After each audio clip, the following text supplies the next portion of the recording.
Hello, Bad Book Club friends, and welcome back to Bad Book Club.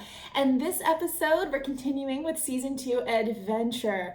I am loving adventure so far. I have a soft spot for fantasy books and science fiction, and if you're also loving Season 2 so far, I would super appreciate it if you could subscribe to the podcast and review us on your favorite podcast platform. Reviews really help our podcast get out there and get more people to notice us.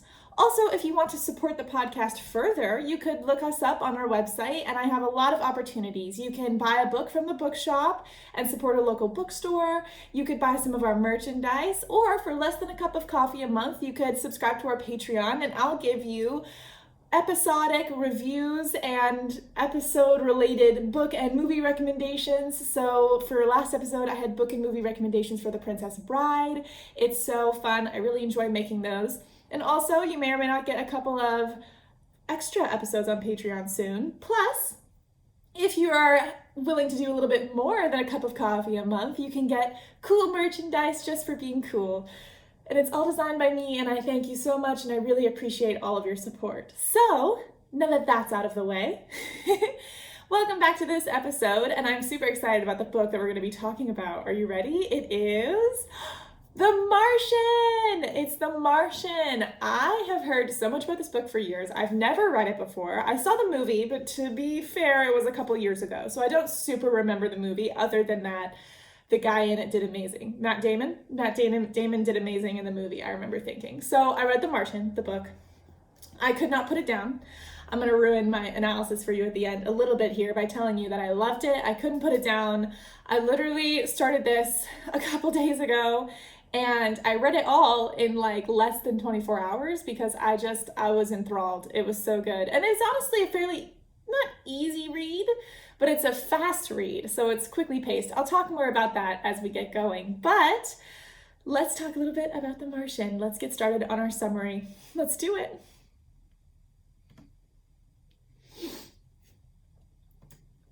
First of all, The Martian was written by Andy Weir. I think that's how you say his name. And actually, this was his debut novel, which I was really surprised by because it was pretty well written. I was shocked when I learned that. Anyway, how about we just get started on summary? Let's jump in. Chapter 1 starts with a log. Now, there are a lot of log entries in this book, and I'm going to tell you the sols that they're on. Mars operates on Sol's Day because instead of a day on Earth, Mars has a 24-hour and 30-minute day period that's called a sol. So this is log entry Sol 6. Mark Watney wakes up, and he calls, I'm going to use curse words in this episode because there's a lot of curse words in the book. So if I'm quoting it to you, it's going to have curse words. Sorry, be prepared. The opening line is, I'm pretty much fucked. That's my considered opinion, because he wakes up face down in the dirt on Mars, stabbed with an antenna through his spacesuit. Magically, he didn't die because his blood, he's face down, right? His blood pooled in that opening where the antenna stabbed him, and it coagulated in the Mars cold, I believe. And so he didn't die because it formed a kind of like airlock against the, air. And so he woke up very disoriented and realized that his crew has left him there to die because there was a big sandstorm and they all were escaping, and a little communication dish flew off their escape rocket called a MAV, and it hit him, and in the dust storm his crew couldn't find him, and the MAV was tipping over, and so they had to leave him behind. They thought he was dead because his bio readings just stopped. So pretty intense. He is now stranded on Mars with no MAV, no way to contact NASA, and so this is what's happening. So to break it down a little bit more for you, to give you some backstory on this book is a man book. I say that with the kindest interpretation. I define man books. I kind of have this in my brain. I categorize books like this. So I have some funny terms for it. There are fluffy books, there are intense books, there are man books. I just think this way in my brain, but this is a man book. I define a man book as any book that a man would like, and usually it's determined by a funny but smart male character who usually gives a lot of scientific facts and information. Every book I've read where men really love it, books like that are very common. So the Jack Reacher series, super big on like science fiction facts, like science, how things work, smart guy, type of things, really capable. It's very common. So this is a dude book. It is full of scientific facts. And because it takes place on Mars and he is an astronaut, it is even fuller of scientific facts. To be completely honest with you, I am not going to recite all of these facts for you because it would literally take me it'd be like an audiobook for you if I was going to tell you all the facts that he tells you about Mars. If you want the full experience, you'll have to read the book. That's just how it works. But I'm here to give you the fun rundown version and tell you a little bit more than the movie shows. So that's what I'm here to do for you, and also give you my thoughts on how the book is written because I have a lot of thoughts about that. But in any case, the things that you really need to know are the locations that he talks about on Mars. So far, how it works is each crew, he's on an Ares 3 mission. So this is somewhat in the future. This is not based on real events. We've never been to Mars. So he's now on an Ares 3 mission, and they have landed on Mars. They're supposed to be there for 31 sols, and then they're supposed to leave. How they leave is they get on this little thing called a MAV, and the MAV rockets them out of there into space or whatever. The MAV arrives before the crew does, about like a year, I think, before the crew does, and it sits there and it turns Mars air into fuel, supposedly. And so the MAV has been there for a long time. The crew arrived. They were there for 6 sols, and then a dust storm happened. So you're following, you know what's going on. While they're at Mars, how are they living, you ask? They don't live in the MAV. They live in the HAB, which is like a canvas thing, big canvas tent, that they set up that's air locked. And it is powered by solar panels. It powers their water, their oxygen, all that jazz. So he's in space. They've taken the MAV. He's by himself. He is stranded on Mars. His crew thinks he's dead. It's not going well. And the big thing here to notice is that the only way to communicate with NASA is with the MAV. The HAB has no connection to NASA because it doesn't have the power, and the MAV can communicate with NASA. Now, he could have used the HAB to communicate, or the rovers. The rovers are like little golf carts that they have to go around Mars, because you kind of need a little golf cart while you're there. And he could have used one of those with the communications dish. But remember, the dust storm, it flew off the MAV and it hit him, and then he got impaled with an antenna, and now he's in the sand. So that's just a little background before we jump too far into the story, so that you know what I'm talking about when I say MAV and HAB and all those things. So basically, that is how it works. Now, chapter 2, he takes stock of his position. He has no comms dish, and he searches around and he can't find it. It got covered in the storm, in the sand. He really looks, he cannot find the comms dish, which means he has no contact with NASA, which is not good. He has 400 days worth of food, 400 sols worth of food, and he knows that won't last long enough for Ares 4 to arrive. Ares 4 is the next mission, and supposedly Ares 4, the MAV for Ares 4 has already landed on Mars. It's in a place called the Schiaparelli. I honestly don't know if that's pronounced correctly, but you're gonna have to take it. In the Schiaparelli, like, crater area? I don't know what it is. Schiaparelli, whatever. It's on Mars. So he has 400 days worth of food, sols worth of food, because it's just one of him now instead of 6 of them with all of his crewmates. And he is now stuck on Mars. He's going to have to make it work for him. The good thing is Mark Watney is an engineer and he's a botanist. So he realizes that they have potatoes that NASA sent with them that they were supposed to use for Thanksgiving. He is going to plant these potatoes using Mars dirt, his own manure, and like some water from the water reclaimer thing. So that is his current plan. He thinks he can last with all of this until Sol 490, but unfortunately Ares 4 doesn't arrive until 1412 Sol. So 490 and 1412 are pretty far apart, and he also knows that no one knows right now that he is alive. No one knows. Now in chapter 3, we're on Sol 25.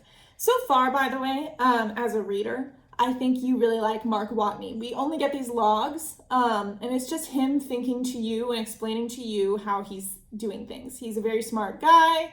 The way he speaks is really interesting. It's really fun. He explains fact in a way that's entertaining without being boring. So he's really trying. He only has 12 potatoes from Thanksgiving, and he's going to use earth soil. He brought some with him. Dirt and manure to make farmland, all inside the hab. So he's going to use the hab space. He's going to use his crewmates' bunks, and he has these little pop-up tents that's supposed to be used for emergencies. He is going to plant his plants in those as well, as much space as he can. And he'll use hydrazine to make water for the plants. Now, let's see. There's just one catch. So anyway, sorry, wait. I was reading to you a passage. Hold on. The MDV has 292 liters of juice in the tank, enough to make over almost 600 liters of water, way more than he needs. Wait. Backtrack. Okay, so how is he going to make that water though? Because he also has to drink water. So this is going to be problematic, right? Well, he has an idea. It's pretty dangerous, but this is his idea. He's going to use hydrogen from hydrazine and combine it with oxygen and make water. Here's what he says. There's just one catch. Liberating hydrogen from hydrazine is, well, it's how rockets work. It's really, really hot and dangerous. If I do it in an oxygen atmosphere, the hot and newly liberated hydrogen will explode. There'll be a lot of H2O at the end, but I'll be too dead to appreciate it. At its root, hydrazine is pretty simple. All you have to do is run it over a catalyst, and it will turn into nitrogen and hydrogen. I'll spare you the chemistry, but the end result is that 5 molecules of hydrazine becomes 5 molecules of harmless nitrogen and 10 molecules of lovely hydrogen. It goes through an intermediate step of being ammonia, and then he has some more, blah, blah, blah. And he says, how do I collect the hydrogen? The answer is, I don't know. I suppose I'll think of something, or die. So that's his current plan to make water. He also is rating all of his crewmates' stuff, and he's currently watching and listening to the entertainment they brought with them. He's currently watching Three's Company that one of his crewmates brought along. In chapter 4, I honestly got a little bored. I'm going to spare you it. He starts making water. How he does that is he is going to, do the hydrazine and do all the fuel and all that jazz.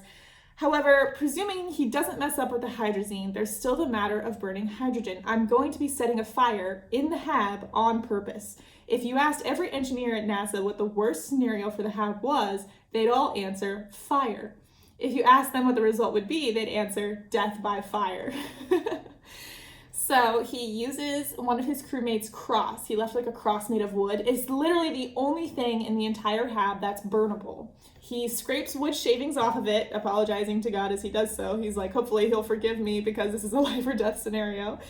And he sets it on fire and starts to make hydrogen from hydrazine. He's doing pretty well. He didn't die. He decided to really put on like a lot of clothes because hydrazine is like pretty dangerous to touch and deal with.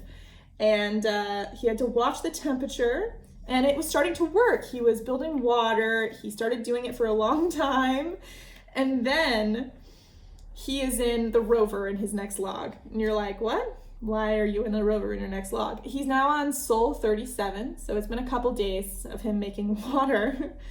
And he realizes that the amount of water he's making is not quite correct, not what his calculations told him that he would be making. And the problem is that he's been gaining oxygen over time from some sort of issue with the reserve oxygen tanks. So basically, he's saying he's gaining oxygen, and the only way to gain is to use less than he thought, but he's also been doing reactions with the assumption that he's been using all of the oxygen. So basically, the hab is a giant bomb now. It's full of hydrogen, and it's full of oxygen, and now he is in the rover too. And he has a couple days to deal with this because he has a couple days worth of breathing time in the rover. But the Hab is currently a bomb. He's like, good thing I thought of that before anything terrible happened. So anyway, we're on the next chapter. You start on log entry Soul 38. He decides to make a plan for dealing with the Hab. This is his plan. He's going to bag the potato plants that he has because he has to protect the plants. And he's going to bring them into the rover where the heater is on. And then he's going to drop the Hab to a temperature of 1 degree Celsius and then reduce the O2 content to 1%. Then he'll burn off the hydrogen and then with a battery, some wires, and a tank of oxygen. This all sounds like a great idea without any chance of catastrophic failure, but that was sarcasm, by the way. So the reason why he has to bring his plants in, just in case you didn't catch it, is that Mars is super cold and it also has like nothing in the atmosphere, so the plants will die if he doesn't bring the plants in. He puts the plants in a space suit and he drags them to the rover, and it's not 100% workable, but he decides that it's probably good. And he says he started working again on the water. He figured it out, he's working again on the water. And the passage says, I was elated. This was the best plan ever. Not only was I clearing out the hydrogen, I was also making more water. Everything went great right up until the explosion. So as I was saying, he moved the plants in, he lowered the temperature, and he was burning off the hydrogen. And he was happily burning hydrogen. The next minute, he's on the other side of the Hab. Everything is knocked over. He stumbles onto his feet, and then he's like, gosh, I'm dizzy. And he realizes that this is because his oxygen mask has been ripped off, and he's breathing nearly pure nitrogen. So he's like, oh my God. He sees one of his crewmates' suits. They call it an EVA suit. And he sticks his head into the hole of the helmet, and he breathes until the dizziness kind of fades. And then he figures things out. He turns on the regulator for, the Hab to figure out the air. And he starts, he goes to the rover, I believe. Yep, he went to the rover. He has no clue how this happened. He eats a ration and he goes to bed.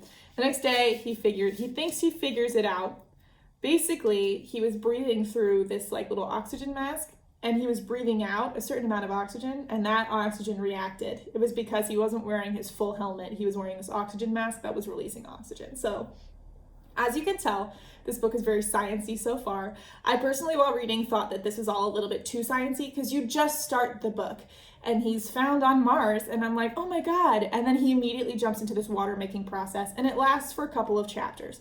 So it's definitely not bad. It's very interesting. I do think it goes on for kind of a long time, and it leaves me with lots of questions. I'm like, please, I want you to contact NASA. I want you to do this. I want you to do that.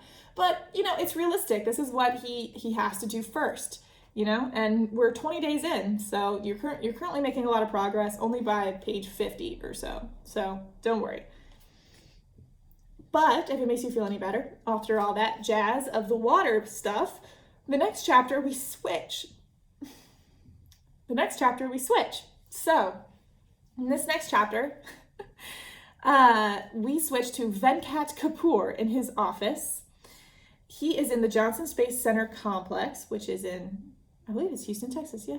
Because people say, Houston, do you have a problem? I was trying to, it sounds silly because everyone knows it's in Houston, but I've been to the Houston Space Center, and I wasn't sure if that's the one they were referring to. Anyway, sorry, never mind.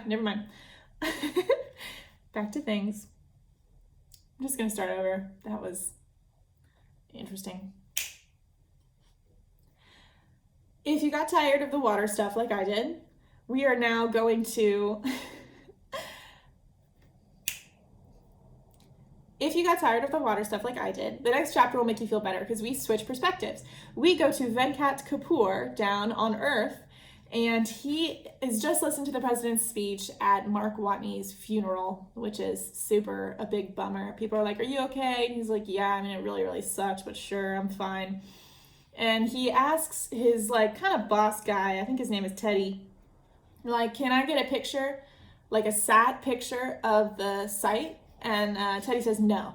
And Venkat's like, why not? And Teddy's like, well, because everything we take here is in the public domain, and if we take a picture of that site and Mark Watney's body is there, it's going to be a huge PR nightmare. And Venkat's like, that's seriously the reason why we can't take a satellite picture right now? And Teddy's like, oh, yeah. And he's like, really? Like, can we not do that? And he's like, how long will it be till we can take a picture? And Teddy says, a year, which is not good. It's not good at all, a full year for Mark Watney. As a reader, you're like, no, please take a picture now. If you take a picture, you'll notice Mark Watney's alive. You want him to take a picture.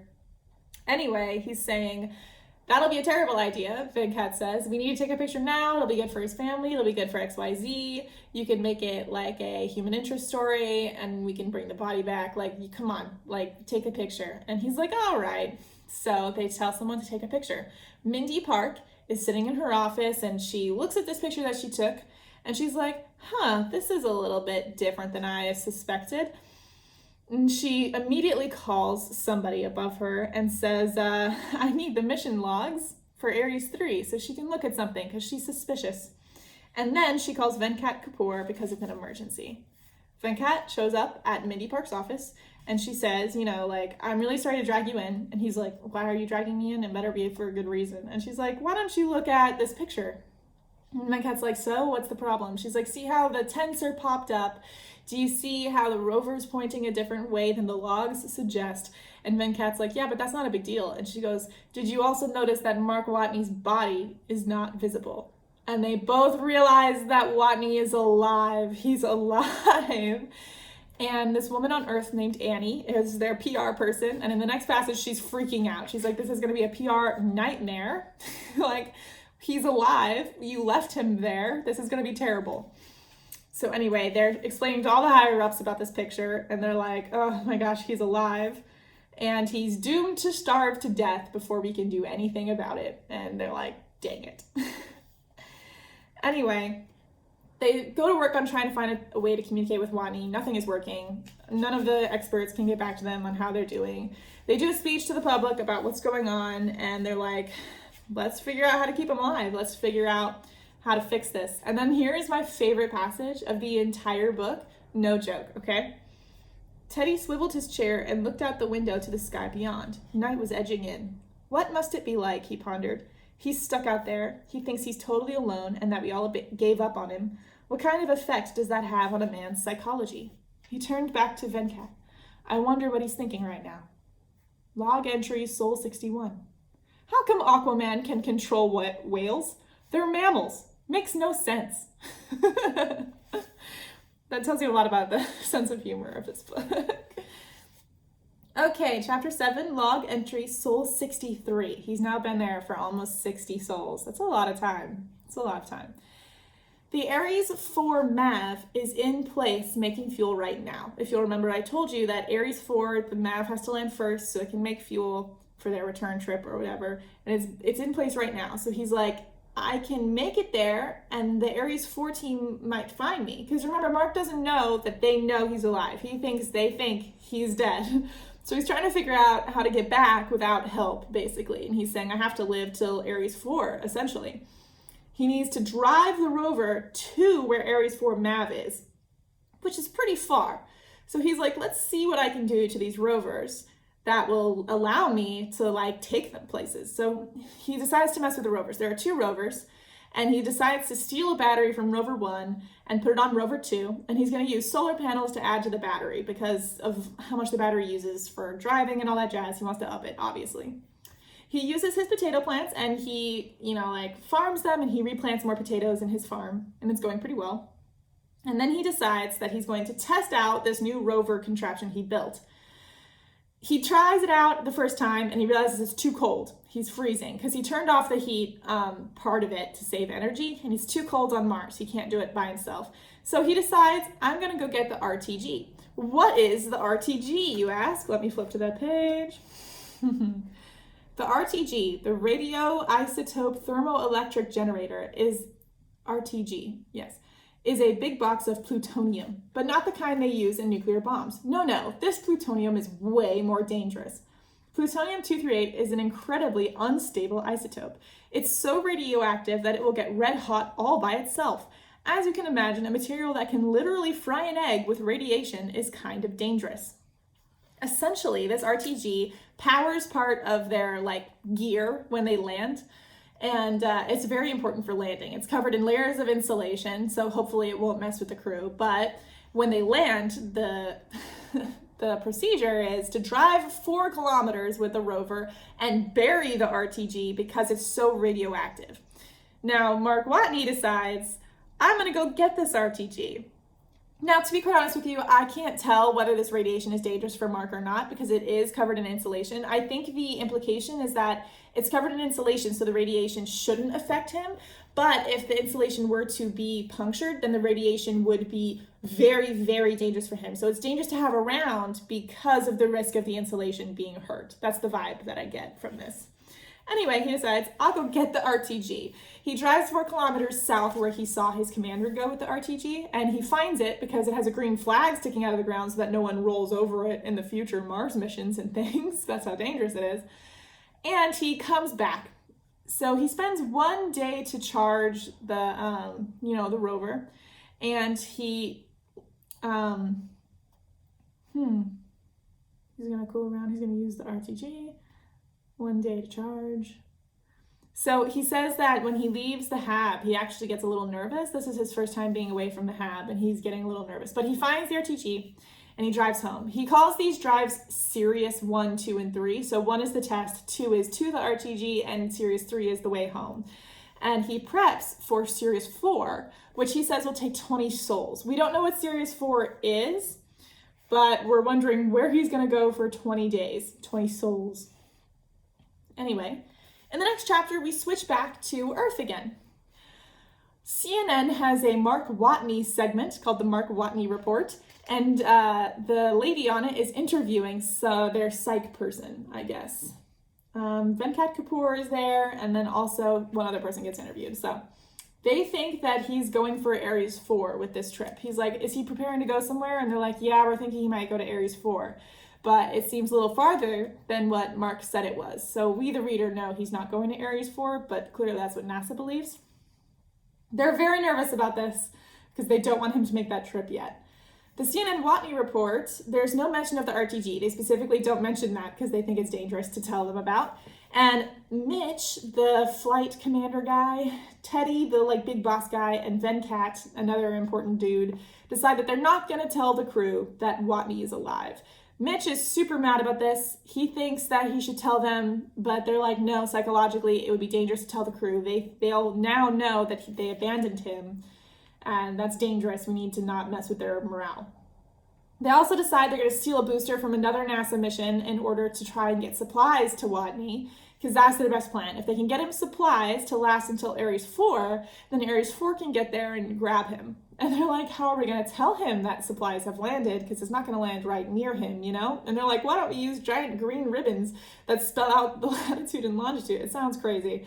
Sounds really kind of ridiculous. But in any case, they realize Watney leaves, and they're taking satellite pictures this whole time. And the direction he's going is not towards Ares 4. And they're like, where is he going? And then Venkat has a sudden inspiration. He runs to a map on the wall, maps out the direction that Watney is moving, and realizes that Watney is driving to Pathfinder. Pathfinder and Sojourner went to Mars and they immediately died. No one knows what happened to Pathfinder and Sojourner. But Pathfinder has a radio that is able to reach NASA. So they're like, oh, Mark Watney, you're so smart to go to Pathfinder and get the radio and see if you can fix it. He is an engineer after all. So they are super happy about that. And I'm super happy because the book, it's making progress. I feel like it's a little strange, honestly. His rover missions don't take that long, but it took 3 chapters to make water. I think it's just that the pacing of the book moves quickly the more we read, which is fair, but sometimes I wish that water bit was a little bit less of an ordeal, but it makes sense for the logs, the way it's written and the fact that he's logging it, it tracks. It's not just a narrative, so it keeps things interesting. The next chapter, log entry Soul 79. He's driving It's super boring. He talks about how on this drive, he's really cramped in this rover. He has to pee into a box and he has to save his manure because it's important for his farm. And he says it smells super gross, which I believe. He's using phobos to navigate because I believe it rises in the east and sets in the west or something like that. And so he's using it to navigate because landmarks don't work because it's Mars. So it's just flat. He eventually gets to Pathfinder and Sojourner, and he is delighted. He spends a full day making this ramp out of rocks, and he uses that to push Pathfinder on top of the roof. And he brings Sojourner with him because he says that even if he can use Pathfinder to communicate with NASA, they're not going to be able to use Pathfinder to communicate with him, but they might be able to use Sojourner and move Sojourner around or something. So he's like, I'll figure it out later. I'm going to bring him. And he straps him to the car. At the end of the chapter, he's kind of messing with it, and he tries to put some battery kind of stuff onto it. He's like, maybe these batteries will fix it up. In all honesty, I messed up. In the next chapter, he gets back to the hab. He repairs Pathfinder with a battery and like a work table. In all honesty, my brain kind of glazed over in that moment. I was just like, please fix it.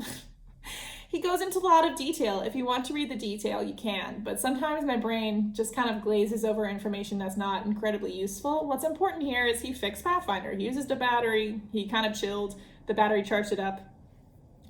And the Sojourner is there as well. He's like, I'll work on that too.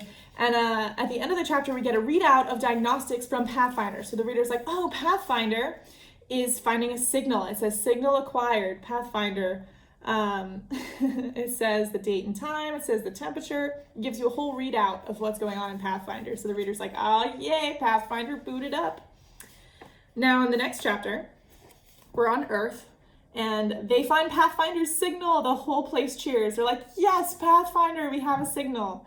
And in the morning, Mark wakes up and he sees that the antenna of Pathfinder is pointing toward Earth, which means that it's picking up a signal from Earth. And Pathfinder's so old, they don't send signals to Pathfinder anymore. So he deduces that this means they were looking for Pathfinder's signal. Therefore, they know he's alive. He's like, they know I'm up here. Like, I have contact and they know that I'm here. So he's like, yes. Anyway, by the way, this is now 3 months in. Pretty crazy. 3 months of setting up a farm and driving to Pathfinder on Mars. Pretty insane. Way longer than the original Sol 31 that they were planning on having. Mark sets up like a little paper sign and says, like, can you point, Pathfinder at the yes or no for a little while and tell me how to do things? And they're like, yeah, they're communicating a little. We see this. And he's like, I'm going to spell with ASCII. I don't know what that is. Some sort of nerd language. Apparently it uses 9 symbols to account for the alphabet. Whatever. So they figure it out and they communicate. Let me flip to that page. So they ask for it NASA. They say status. Mark says, no physical problems. The hab is functional. Like I'm growing crops now and it's not the crew's fault. And it says how alive. And he says, I was impaled by an antenna, but blood sealed the hole and I woke up fine. Crops, ? Long story, extreme botany. I have crops lasting until some food supply, not enough to last until Aries 4, but somewhat long. We saw a satellite. Oh, we saw you on satellite, essentially. And he's like, oh, great. And they're like, bring Sojourner out. And he brings Sojourner the rover out, and I think they're able to connect her. And they're like working on faster communication because so far this is taking a really long time to communicate back and forth from Mars to Earth. I'm sure you can imagine.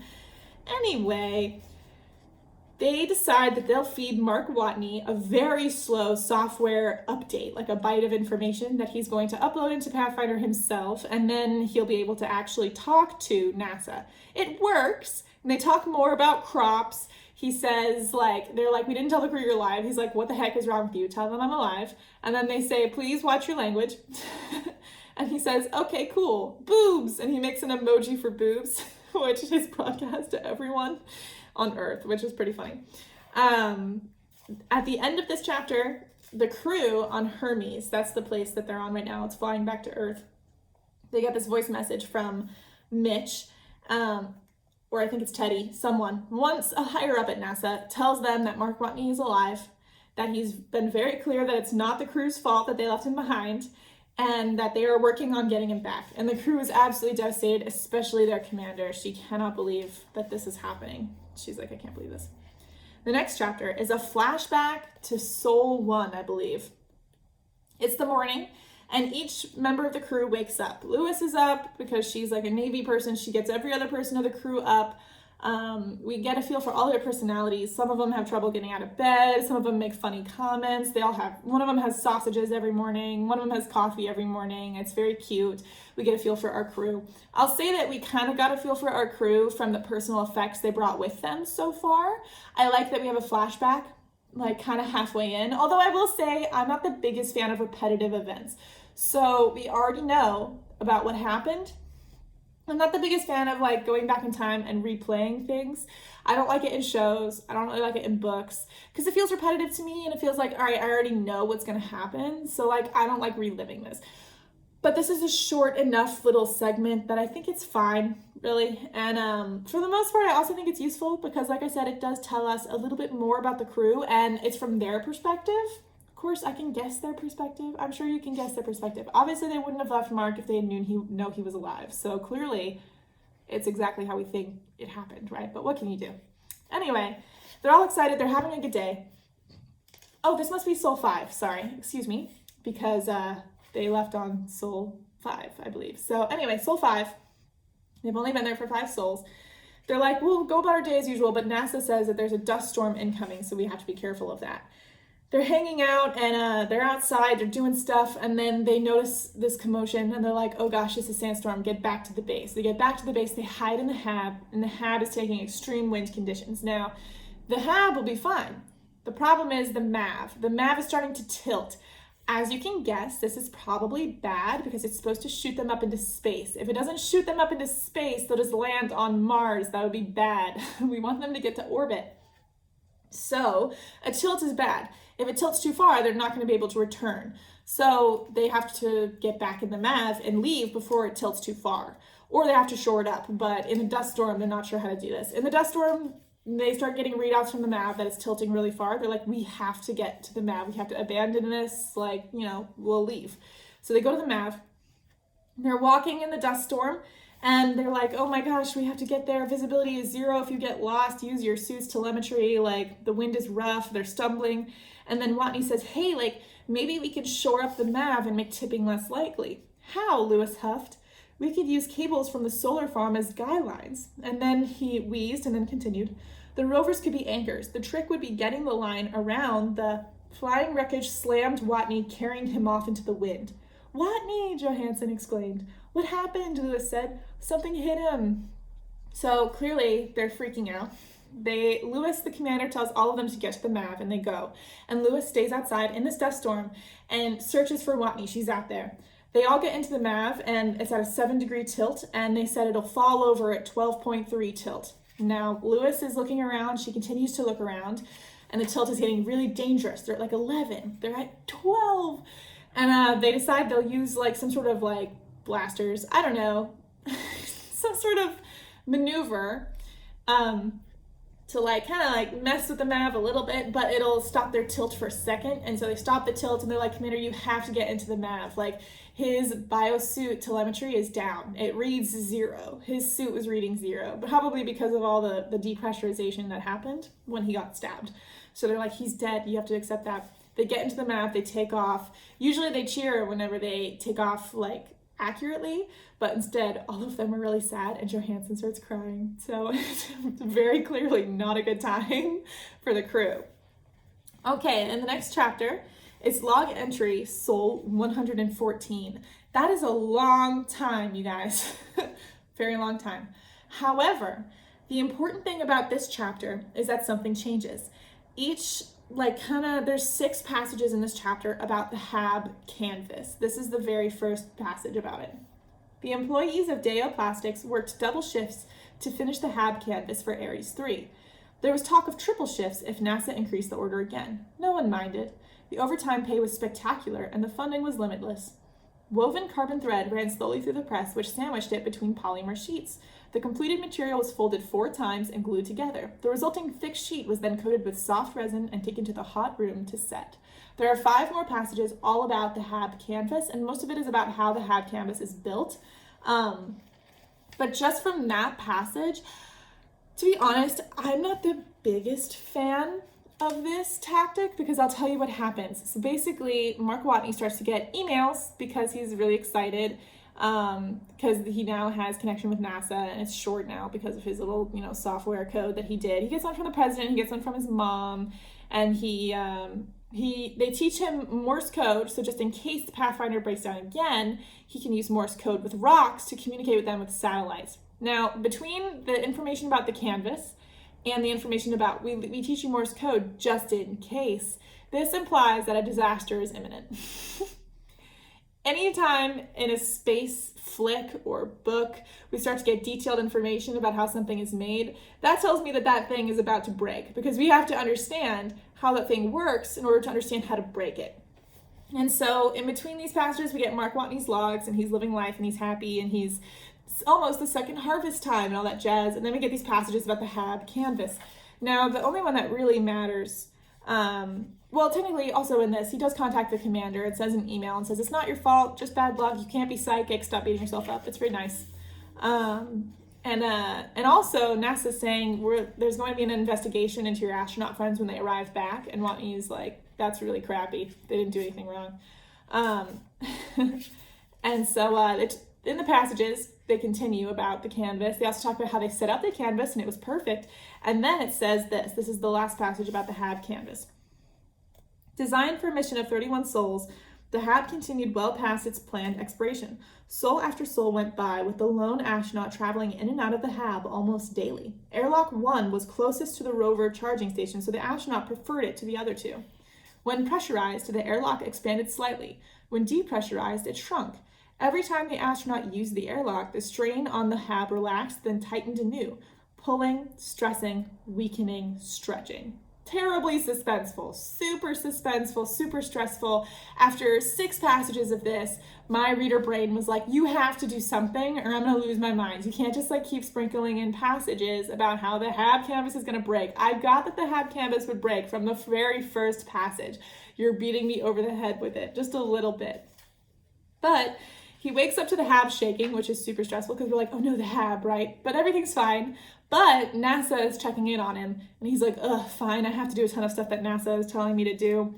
And so he's like, there's a water reclaimer issue, so I have to go back and forth out of the HAB to communicate with Pathfinder and tell the NASA people what I'm doing. So he keeps going in and out, in and out. He fixes the water reclaimer by taking it all apart. It was just a clog. He undoes the clog, he puts it all back together. And he's leaving the HAB the next morning, and it explodes.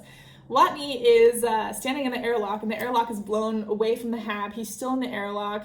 His, I think his suit faceplate cracks, and there's a hole in his suit somewhere. He's in the airlock. He's knocked far from the HAB, and he was knocked unconscious, and he... when he wakes up, he's freaking out. He's like, this is crazy. Like, screw this whole planet. Like, I'm super mad. Like, this is it. Like, I have had it. This is crazy. And then he goes, okay, my tantrum is over. I'm going to get started on working now. Oh, sorry, excuse me. A little sleepy today. Anyway, he gets started on fixing all of this. He's in the airlock now, and he has to find where the airlock itself is leaking, because he can feel it leaking, or he can hear it leaking. So he decides, I'll burn my hair with, oxygen and all this jazz. I'll burn my hair, and I'll see where the smoke goes. That will tell me where the leak is. It takes him a couple tries. He has to hold his breath, can't move, but he finds the leak. He slaps duct tape on it. He calls it a day. The airlock is fine. He's like, wow, I can't believe duct tape worked. That was a little anticlimactic, but sure. That's just the airlock. So the airlock is like a little, I'm thinking of it in my brain, honestly, like a hamster ball for humans that you stand in before you go into the HAB, and it's connected like a little tunnel, and it blew off. That's how I'm thinking of it. So I have no idea if that's accurate, but that's how I'm thinking of it. Anyway, he's like, okay.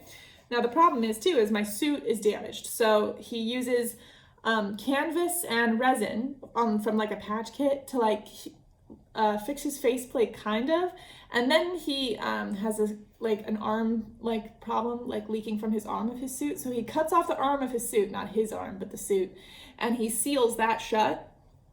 And from his calculations, he has 4 minutes worth of air in that suit before he runs out because of the leaking and all that jazz, because he can't fix it perfectly. But he knows that he has to get to the hab, and if he can get to the hab in 4 minutes and get stuff out, then he'll be fine. Unfortunately, the airlock got blown away from the hab, which is now totally destroyed. So he's gonna roll the airlock to the hab. He decides to roll it by tossing his body at the side of the wall of the airlock, and it rolls. So he spends literally an entire day rolling the airlock toward the hab.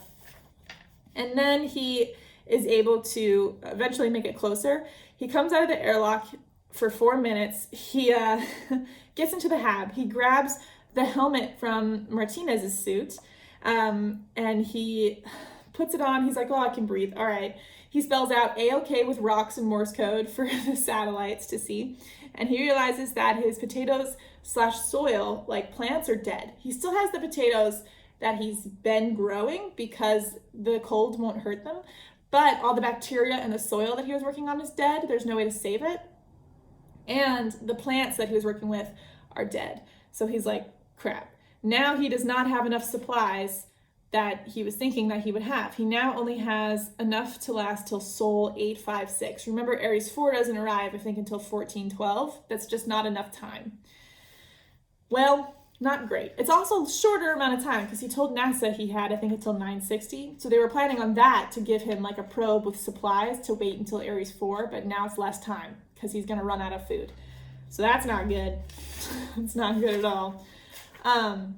I find it strange in this book, but also cool, that the main issue actually is never really oxygen or breathing.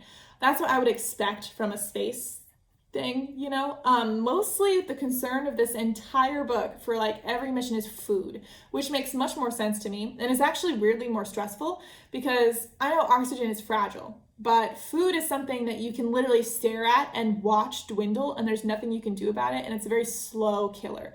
So if oxygen were to break, there's nothing much you can do about it and you'd probably be dead in seconds. But food, knowing the amount of days you have food worth-wise is very terrifying. It puts a time limit on everything. So the food is a very effective form of suspense, and I think it's a very effective way of making this seem very real, because I think all of us can relate to just feeling hungry, right?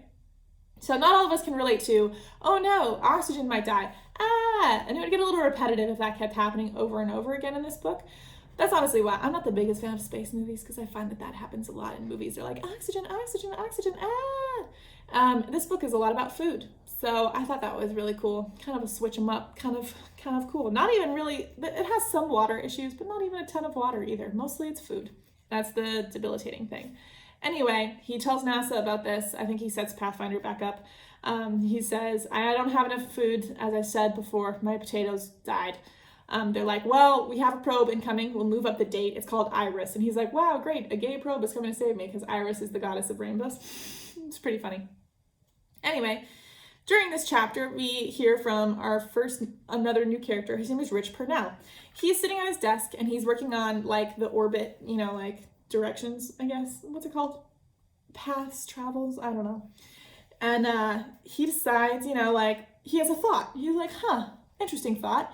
And his boss is like, hey, Rich, have you done that thing yet? And he's like, no. And he's like, well, I asked you to do this thing. And he's like, I think I'm going to take a vacation. He's like, all right, Rich, go home then. And he's like, no, I'm not going home, I'm staying here. So he takes a vacation and he's working on this thought that he's having. Now, the rest of the people, Venkat and Teddy and all those people, meet with the builders of NASA, and they say, let's skip tests on the Iris probe. We don't have time to run full diagnostic tests. We're just going to build it and hope for the best. Clearly a terrible idea. They have a CNN meeting and they're confident about the probe. They're like, it's going to work out. If it doesn't, it's not going to go well. Then there's the launch. They launch the probe, right? They're like, okay, Iris, it got built. We're launching it. Now inside, we get this cool passage. These are my favorite passages of the books that aren't related to the narrative. So the logs and the Earth passages are helpful. But sometimes he comes in with this interesting little passage that gives you information about the world as it's happening that none of the characters know. I really like these passages. I feel like they're really cool. They build suspense, but they're not quite as heavy-handed as the canvas passage that tells you how things are built. This just gives you real-time information about what's currently happening that the humans can't see and don't know about. In this case, inside Iris, they planned for the ship being fine, and they kind of didn't plan for the food being fine. And essentially, the food molecules mix with like the oils inside of them that are holding the food, and it becomes really like dense or something, and it starts to fly around the inside of the ship. It starts to break the probe. So the probe starts to shake, starts to break, it loses pieces, and it crashes and burns. And everyone's like, wow, great. There goes Watney's chance. This was bad. And a really sad part about this is that I think this is the main head guy. I honestly didn't pay attention much to job titles. His name's Teddy. He's holding like this blue folder to give a speech about, obviously, that he wrote about the probe succeeding. And after the probe crashes, he puts the blue folder away and takes out a red folder, and he's like, sighs. And it was so sad. And it was a great way to build character development, because in that moment, I really liked Teddy. Teddy's kind of been not like a butt, but he's clearly the boss, and he clearly needs to like get things across, and he has to make the tough decisions. So we were pretty neutral to him as a character, in all honesty. But this little blue folder thing told me that he clearly was really hoping this would work out. He's tired of making tough decisions. He wants everyone to live. Like, he has a lot of feelings. He just, it's his job. So it's really sad. I was like, oh no, the red folder. It was so sad. Not great. The next chapter is chapter 16, by the way, just in case you were wondering. Mark Watney is told that he should send little messages, emails to his crew members. So he sends these to each of his crew. It's spread out through this chapter, but I'm just going to tell you in order. To Martinez, he says, hey, if I die, will you please talk to my parents? I know that's a really, really terrible job to do, but please do it. I would appreciate it. To Johannesson, who's a woman, he says, you're kind of hot, but you're also a nerd. And did you know that our commander said we can't hit on you or else that she would kill us? Now, at first I thought this was like maybe he's into Johannesson and that's why he's saying all this. He doesn't say it like that. By the way, that's very derivative, very boiled down. He says it in a much more cute, flirty, fun way. It's not as sexist as the way that I just said it out loud to you. He's more like, hey, your poster sold more than any of ours combined, probably because you're a pretty girl and also you're a scientist. You should be more like me, a very cool botanist. It was very cute. Anyway, to Vogel, he says, I believe that you're a chemist, but you're also German, so that makes you a supervillain. It's very jokey. To the guy Beck, he says, you need to tell Johannesson how you feel. So after that passage, I realized that Mark does not like Johannesson, but Beck does, and probably what that message to Johannesson was saying was, hey, if you're confused as to why Beck hasn't asked you out yet, here's a tidbit. Commander Lewis said that we're not allowed to hit on you. It was probably like a cute little like aside to give her information because clearly he's matchmaking from Mars, which is hilarious. And to Lewis, he says, I know you're beating yourself up, but you're not psychic. You couldn't have known I was alive. Like, it's really okay. I don't blame you. It's fine. And then he says, why are you into disco? I hate disco. He's listening to all of her music and it's just disco. And he's like, I hate this. Anyway, also in this chapter, we learned that China can help. They have a booster that can get to Mars. They have to decide whether they want to help the Americans or not, because the Americans don't know that they have this booster. And they decide that they can if the Americans put like a Chinese astronaut on their next mission to Mars.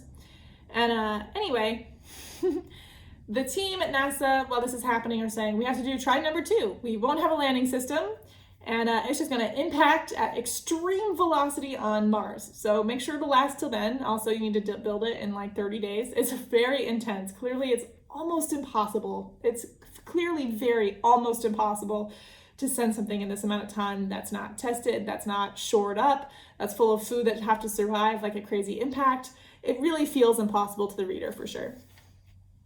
During all this, Rich Purnell stops at, like Venkat's office, and he's like, hey, I have an idea for you. And he's like, what? And he's like, well, the Hermes can technically, by its orbital path, circle around the Earth, pick up a supply from us with, the Chinese thing, and then they can continue back to Mars and rescue him. And it'll be before the Ares 4 can do it. Now, after this, Venkat makes a meeting that he calls the Elrond meeting, which is a reference to Lord of the Rings, and it's very secret. And he says, look, there's this new plan. So we can go with the second probe plan, but it's very risky. Mark will probably die. Or we could risk 5 people's lives at a lower risk, but they'll also have to increase their time on this journey for like 500 days, like 500 more days to get back to Mars and save, like, not more days. So like their total path will be 500 days for them instead of like the original 100 or whatever that they were supposed to do. I don't know, math.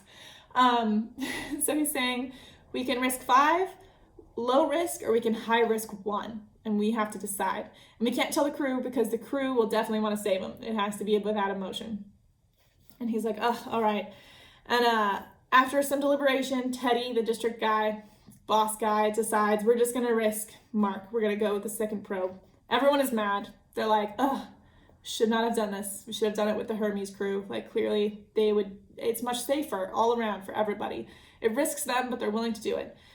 While we're thinking that, the team on the crew, Hermes, gets messages from their family, and Vogel gets one from his wife entitled Kinder. He knows that they don't call their kids that very often, so he opens it, and it's all encrypted and strange. He has to ask Johannesson to help him, and it turns out that it's schematics for the Rich Purnell maneuver, and they're like, oh my god, we can save Mark Watney. So they're like, let's do it. If we do this, it's against NASA's recommendation, so we will literally be pulling a mutiny. We will never work for NASA again. And they're all like, all right, let's do it. They decide to pull a mutiny. And there's a really funny line. Let me read it to you. Down in NASA, they start to see changes in their path, and they start to freak out. I don't get it, Flight, came the confused reply. No real status, just a single sentence. What's it say? Message reads, Houston, be advised, Rich Purnell is a steely-eyed missile man. I really like that. I don't even know what it means, but it's really funny. What? Brendan asked. Who the hell is Rich Purnell? Flight telemetry? Go telemetry. Hermes is off course. They're drifting. Negative, Flight. It's not drift. They adjusted course. What the hell? Ask them what the hell. So NASA freaks out. They're like, who is Rich Purnell? Why are they going off course? I think that is so funny. That is another really funny part of the book. Anyway, Teddy calls Mitch to his office, and he's like, Mitch, clearly this was you. And Mitch is like, can't prove it. But the Hermes crew is on track. They're going to pick up Mark Watney. And on the next page, Mark Watney is super excited. His crew is coming back for him. But now he has to get to the MAV-4 site because that's where they're going to land. He's going to sit in that MAV and it's going to shoot him up to the Hermes and they're going to catch him. And they're all going to come back with the supplies that they picked up on their resupply trip on Earth. So he has to get to that MAV-4 by the time Hermes is in orbit. And then he has to fly the MAV to the orbit of Hermes without its full fuel because it hasn't been there for long enough. So it's going to be tricky. NASA starts to send him instructions on how to drive all the way from the Ares 3 site to the Ares 4 site. And he's like, well, this is going to be terrible. So he's going to use one rover for driving, and he's going to use one as a trailer to hold a ton of stuff. And they're like, well, first start by cutting a hole into the top of the trailer. And it's going to take a drill, and it's going to take sawing. It's going to be terrible. You're going to love it. They're like, here, we'll tell you how to connect the drill. And they tell him all this stuff about how to connect the drill to some power so that the drill works. Originally, it's for rock samples, but now we're going to use it to mess with a rover.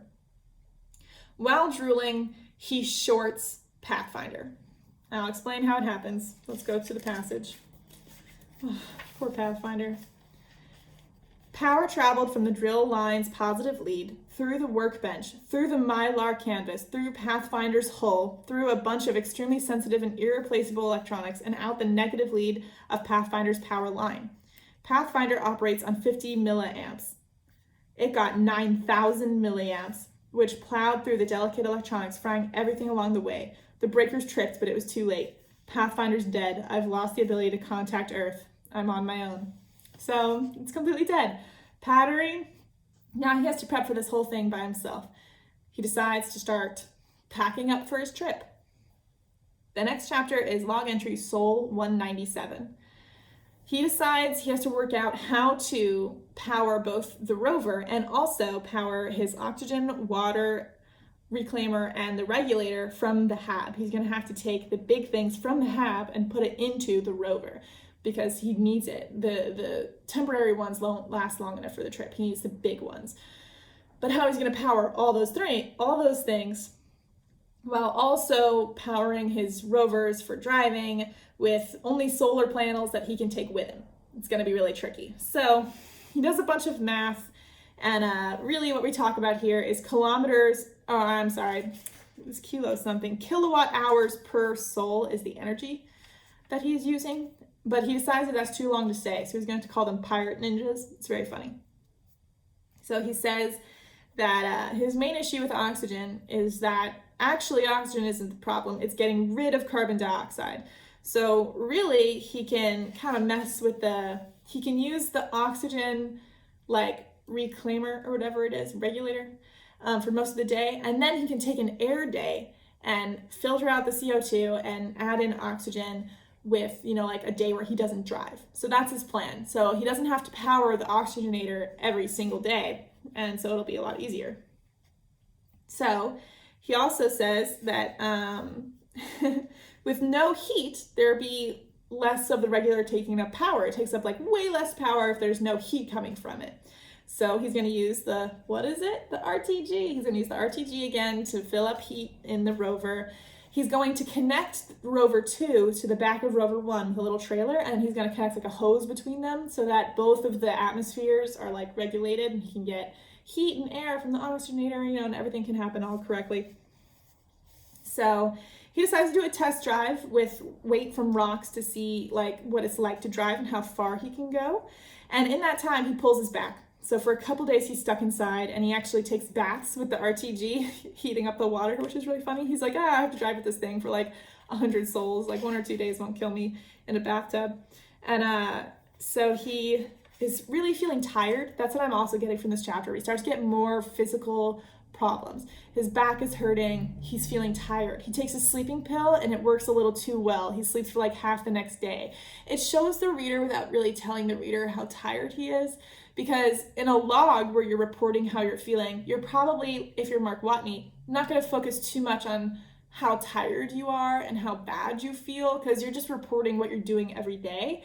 But by telling us how his actions are affected, we start to get a feel that Mark Watney is kind of feeling tired. Because we've learned throughout this book, his calorie amount per day is really low. He's really trying to conserve his food. He doesn't eat a lot in a day. I think it says he eats like 1,400 calories a day or something very low for the amount of physical labor that he's doing, carrying rocks and testing things.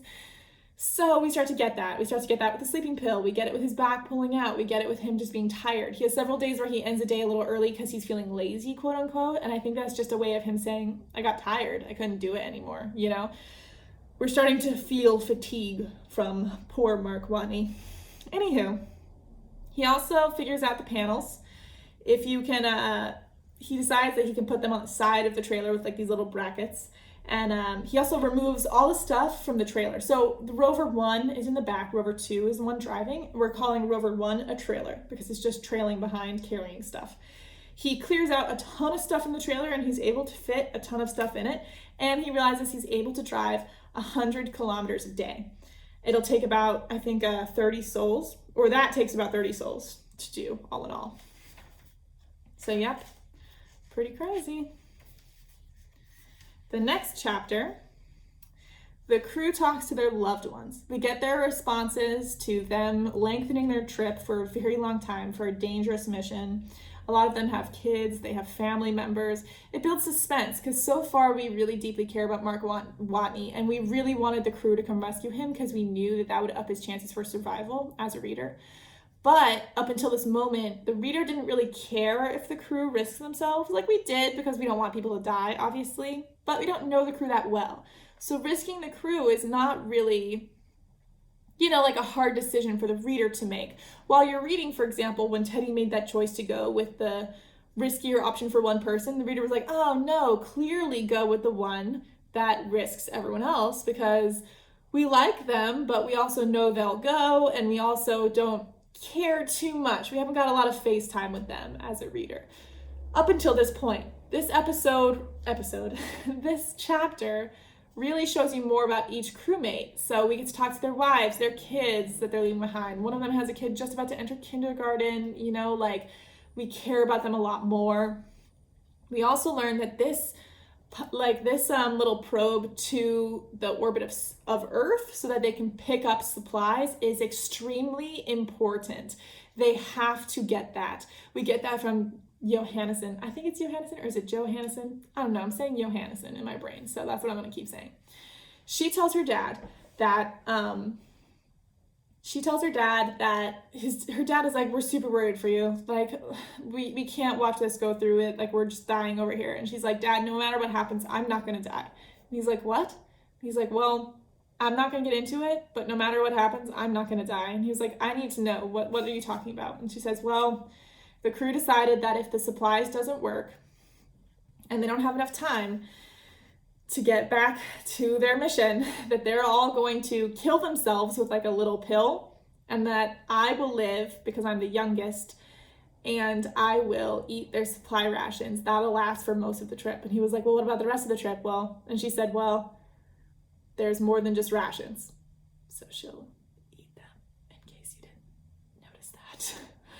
Woo, not the best option. But the reader suddenly takes this little portion of the rescue very seriously now. We don't want these crew people to get eaten. They have family members that care about them. No, we now care a lot about the crew members after this chapter.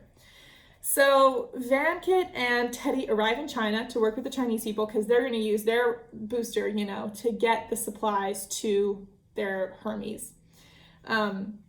They successfully dock the probe with Hermes. We watch it happen. They launch, they dock it. Everything goes perfectly, actually. The first time in this entire book that something has gone the way it's supposed to. And the whole crew is relieved. They're like, oh, good. And Martinez jokes. He's like, who would you have eaten first? And she's like, I am not going to talk about this. This is not topic for conversation. The next chapter. Log entry, Sol 376. He's been there for over a year. That is such a long time. This is like, I think we can all relate because of COVID. Remember while we were all inside for 300 like something days, like for kind of a long time. Imagine that you're on Mars almost dying every single day of that with no one around you that you can talk to. You can't even text anybody. That sounds awful. I think we can all deeply relate. In this chapter, he finishes modifying the rovers. So he makes the hole and he puts a tarp over it so that he has atmosphere inside the rover, but he can store really tall, big things from the hab. He figures out how to use like this thing called an A-rec, which does like air stuff. It has to be outside, so he does like tubing. He figures out how to do like this heat reservoir so that heat gets in with the RTG, but doesn't give him like weird bursts of heat and like doesn't mess with the air or whatever. He also thinks about laws of Mars. This is a funny passage. He talks about how technically Mars is considered international waters because a country has no claim to it.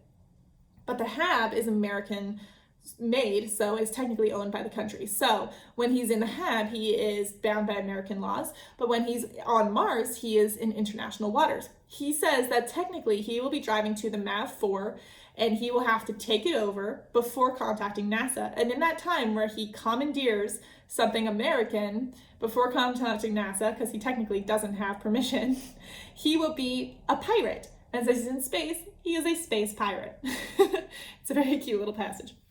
He also plans his trip. He knows where to drive. He's looking at this grainy map of Mars. He's like, how am I going to get to Schiaparelli is where MAV-4 is. I honestly don't know if it's Korea. It's just a place, whatever. He has to get there.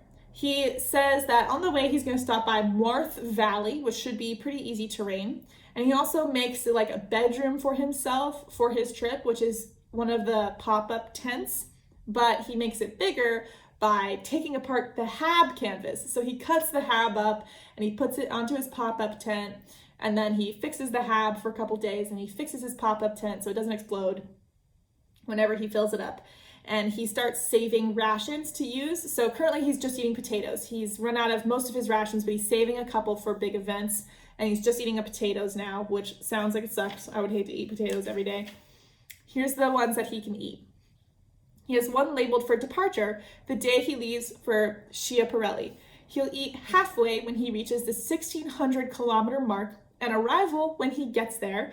And the fourth one is survive something that should have killed me because I know something will happen on the way. And the fifth one is reserved for day I launch. It's labeled last meal. Maybe that's not such a good name. Pretty serious. Also super sad that his meals are that regulated. Clearly we're getting to the point where he is really having a tough time. He also takes a sleeping pill that works too well. We talked about that. And he gives an update on his mission. He's going to leave on Sol 449, but his update so far is food, 1692 potatoes and vitamin pills. Water, 620 liters. Shelter, the rover, trailer, and bedroom, which is now the pop-up tent. Air, rover and trailer combined storage, 14 liters of liquid oxygen, 14 liters of liquid nitrogen. Life support, oxygenator and atmospheric regulator, 418 hours of use and discard CO2 filters for emergencies. Power, 36 kilowatt hours of storage, carrying capacity for 29 solar cells. Heat, 1400 watt RTG, homemade reservoir to heat regulators return air, electric heater and rover as a backup. Disco, lifetime supply. Pretty funny. Hold on, a sip of water.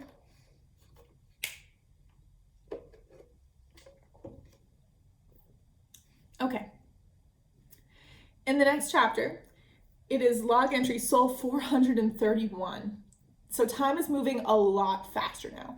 Like I was saying a little earlier, the book starts to move faster as you read it, so pacing starts to get faster. It's useful because I think otherwise the logs would feel kind of meh, but I do wish sometimes that we spent more time with some of this stuff than we did at the beginning, but whatever, it doesn't matter as much.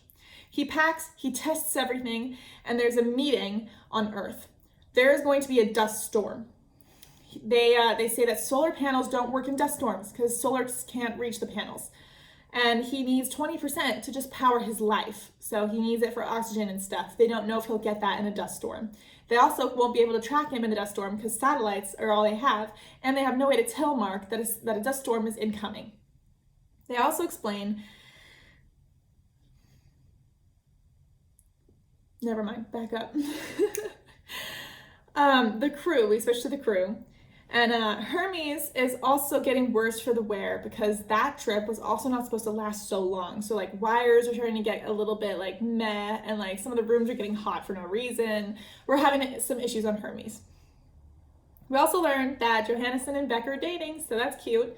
And on Mars, there's one last test and air day where he fills up his air, and then he cooks all the potatoes so that he spends less energy to digesting them. And then he leaves for Schiaparelli, and he mentions that Mars is just really, really quiet. I know that this episode's getting a little long, but the rest of the story goes by pretty quickly. He makes it to Marth Vallis after 10 sols, and he actually likes air days. He talks about that. And then they're still talking about the dust storm. He's 12 days from the storm, and they mention he's not going to see it because it's dust particles. So he'll not really notice that one day is a little hazier than the day after, and all that jazz, and he'll start to think that his solar panels are getting less sun, but he'll think maybe it's not related to dust, because why would you think that? So they're like, oh no, we have no way of warning him.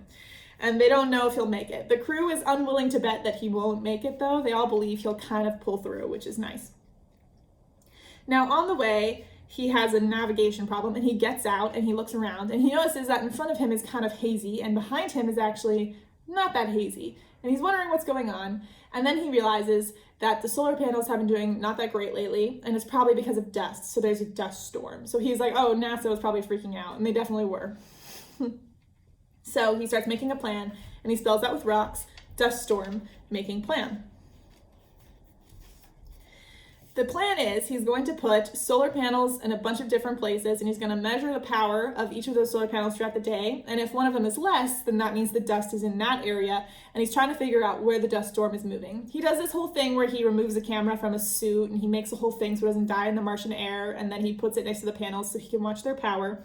And he learns that the storm is moving east to west, and Schiaparelli is southeast. So he's going to go south and hopefully get ahead of the storm. And he does. It starts working.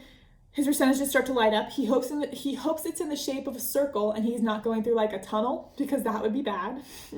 He has no idea, but he's going to think about it. He thinks about stopping at Opportunity for, the rover. to try and use his radio, but he's so close to Mav 4, he decides, I'm not going to, I'm one day away.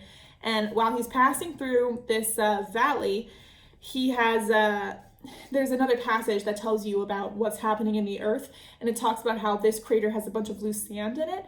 And as he's going down, his wheel kind of goes down on one side, and then the rover rolls down this hill and breaks from the trailer, and it's all a mess. It's really, really bad.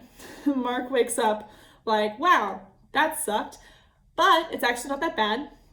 I think the dust storm and this are both a little anticlimactic. I honestly think the author was like, we're so close to the end that I don't want the reader to get frustrated with all the issues, but there still needs to be issues. So he gave us a lot of small issues that didn't have a lot of problems. One of them was this. So it rolled over, it's not too bad. He mostly just has to right the rover because it's on its side, and he has to right the trailer, which is upside down, and he broke a couple of solar panels, but he's so close to Mav that it's all right. In the next chapter, he's really close to Mav, he's not hurt, he fixes it, he rolls him over, and then he starts driving again. He's like, thank goodness. And he gets on his way to the Mav, and he hears a beacon signal from it, and he's like, oh, NASA's so smart to send me a signal from the Mav. And he gets there, and he has an adorable reaction. He gets out, he pumps his fists, he jumps up and down his little suit, and the pacing is good because I would not have wanted to read every single day of that super long trip. I do think it could have taken a little bit more time, in all honesty, but I'm okay with it because it was nice, it was satisfying to end it in a good way. Once he's at the Mav, he can contact NASA. Remember, the Mav has that capability. They tell him to preserve water, and they make a plan for him to fly to Hermes. Because he doesn't have a lot of fuel, he has to make some using water and a complicated, dangerous process. I'm not going to go into it, but they say, conserve your urine, conserve your water, and make rocket fuel. And he goes, okay, cool. And they also say, gut the entire Mav, take everything out, controls, seats, take off windows, take off the hull, cover it with canvas. We're setting you basically in a convertible to space. It's going to be great. And he's like, all right. He does all of this, and he finishes it on Sol 543. That's so many souls on Mars. That's so many. And they say the crew is going to catch him as he comes up, in the Mav. And Dr. Beck will heal him because it's going to be 12 G's of force forcing him up into orbit. Now, side story, I went to Utah and they had this old Olympic park there, and you can ride the bobsled, and I did that. And you experience 6 G's on the bobsled, and I rode that bobsled on a full stomach, not dehydrated, and about halfway through, my eyes started to black out because it was 6 G's of force. I honestly do not know what 12 G's of force would feel like. I had no room for even knowing what G's was like until that experience, but almost like blacking out on 6 G's. I don't think I was about to faint, but it was like the vision, like when you stand up and you get tunnel vision, it's like that, and it's because of the force on your body. So I was like, that 12 G's is insane. Anyway, the end of this chapter is he's waiting for the next day because that's when he launches, and he's either going to die or be saved. And they start the countdown. They're like, what's the time until launch? Ooh, it's getting serious, guys. It's getting serious. And we're on the last chapter. Basically, everyone on Earth is watching. They're watching on TV and bars at home. NASA's watching. Everyone on Earth is watching Mark Watney's rescue. And Beck tells Vogel, he's standing by the doors, he says, I have to catch Mark Watney. He's in his little suit. He's tethered to the ship. He's saying, if I'm not close enough, you cut my tether and I'll make it back. And Vogel's like, I'm not going to do that. And Beck is like, you will. You will. It's T-minus 10, 9, 8, and the countdown, launch.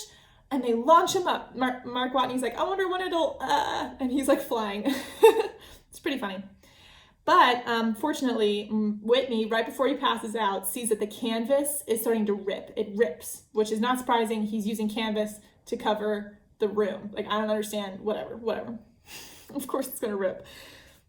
The ascent is slow and sluggish, and it lands off course. They're 68 kilometers apart. The Hermes and the Mav are 68 kilometers. That's too far. His tether won't reach. So they're like, how can we move ourselves closer? They're going to use like a little, like a little blast from some sort of accelerator. They're going to use 20% of their fuel, so enough so that they can still get home, but this is all the fuel they can use to push themselves closer. Now the problem, though, is that now that they've pushed themselves closer, they're going too fast. They're going to pass by Watney at like 43 something, I think, like 43 kilometers an hour. something like that, 40s, in the 40s. It's very fast. They're not going to be able to grab him before they pass by him. So now they need to figure out a way to slow down. They don't know how to slow down. Watney wakes up and he's like, I have an idea. How about I cut a hole in my suit and I use my arm to project me to you guys? And they're like, no, don't. And he's like, yeah, but I could be Iron Man. And they're like, don't do that. It's not going to work. But that idea gives their commander an idea. She's like, how about we blow a hole in the side of our ship and then we slow down like that? And they're like, oh my God, what? So she decides that's what they're going to do. They're going to seal off a part of the ship and they're going to blow off the doors and the air is going to rush out and slow them down. She tells Vogel, the scientist, to make them a bomb. She tells Johannesson to make them a switch to set off the bomb. Martinez goes and does the mathematics to figure out if they'll slow down enough. Beck's job is to wait and go around. He's going to open the doors so that they can like the outer doors so they can blow it. And then he's going to climb around the side of the ship and wait so that he can jump out and grab Watney. And Vogel is going to stand there in case Beck needs help back. He's going to pull his tether back or rescue him if his tether breaks. And that's the plan. They decide they're going to do it. And they turn on the switch and they explode the airlock doors. NASA is freaking out because they learn that that's their plan. And they run all their tests and calculations and it works. Beck jumps out of the ship and sees Watney's Mav. He's like, what did you do to this thing? Jumps into the Mav through the canvas, grabs Watney, unstraps him, tethers him to himself, and then Vogel carefully pulls the tether back, because if he pulls too hard, they're moving in opposite directions now. So if he pulls too hard, the tether will break. So he carefully does it, and he successfully pulls him back under the ship. Watney says he was screaming the whole time because he thinks his ribs are broken and he was being pulled on a tether attached to his suit. So he muted his suit and screamed because he thinks he has broken ribs from the G's, which makes sense. Anyway, it works out. Success. He is not on Mars anymore. He is taken right to the med bay, and Beck looks shocked at the smell of him because he hasn't bathed in like 100 days. And they do x-rays, they check him out, and at the end of this book, he describes how crazy it is that all these people came together for him, but that's just human nature. They're going to come together to help their neighbor. And then he says that he is sitting here with broken ribs, he's smelly, he is, everything is wrong, and it's the happiest day of his life, and that's the end of The Martian. So I've already been talking for a million years. But just to cap off this episode, I love this book. I thought it was super well done. This is his debut novel, and in a lot of ways I couldn't tell. In a couple ways I could tell. I thought the suspense building was a little heavy-handed, only a little, and I think that might just be me. I think it worked for a lot of people. I just think sometimes the passages were a little bit hitting me over the head with how suspenseful it was supposed to be. And I also feel like some events at the end of the book were a little anticlimactic, and the pacing could be adjusted, but none of that was enough to ruin my reading experience. Like I said, I inhaled this book. It was so good. It was so fun to read. It has a lot of science facts, and honestly, you can kind of gloss over them. But I thought it was really well done. I think it was a really fun book to read also for structure, because structuring a book can be really hard. And structuring a book that's based on logging each day on Mars, where it's probably a lot of repetitive events, I bet posed its challenges. So he variates things often for the reader so you don't get stuck on like soul this, soul that, right? Like we go to Earth and we get updates from them. We get updates from certain characters that we like. We have flashbacks, right? We get crew information. We get little passages that just tell us about the situation on Earth, or with materials, we get the canvas bit. Like he really tries hard to give us variation along the way. So it's not just log after log after log. And I think that's very key, because otherwise I think this book would be very repetitive. I think survival books have that issue of it being repetitive, and I think he did a pretty good job of keeping it interesting while unexpected, but still believable. In terms of believability, I think my only issue with this book actually is it felt very believable to me. The only bit that I thought was a little bit reaching was the very beginning, when he's struck with that antenna and his blood coagulates enough that he doesn't lose air. It's a little hard to believe. Almost everything else in this book makes sense to me and seems really easy to believe. Even like the Mav succeeding its flight and all that, like despite everything, all of that seems easy for me to believe. I think it's just shocking because you open the book to that fact and not knowing a lot about space, but knowing that your suit basically needs to work is like the one thing I know about space. It feels unrealistic for you to tell me that he got stabbed and everything's fine. So, but it's supposed to be a freak accident, so I'm willing to believe it. I think I think it works out. I think for the most part it's very believable. I think the science and facts feel very strong. I think they're a little too strong. Like I said, you can gloss over them, but I think a big nerd would really like that stuff. So it's definitely not enough to take away my enjoyment of it. I think it was very well done. I love the characters. I thought it was very cool. I thought it was well executed. I thought the pacing was fast but enjoyable. I don't know. It's a great book. I can definitely recommend the movie as well. I think the movie stayed pretty close to it. It messes with the pacing a little in the movie. I think he spends less time driving. We get more like montage of driving in the movie because he spends a long time on this drive. But I agree actually that while the drive takes up the most souls, it doesn't take up most of the book. I think most of the book is preparing for the drive, in all honesty, and planting and the water. Those are like the three big things I remember. The hab exploding is a big deal. Like prepping takes a long time. In one chapter, he has the Mav taken apart. In like two, he makes it across the sand. It really doesn't take him a long time to get to the Mav. Reading time. So those are my thoughts.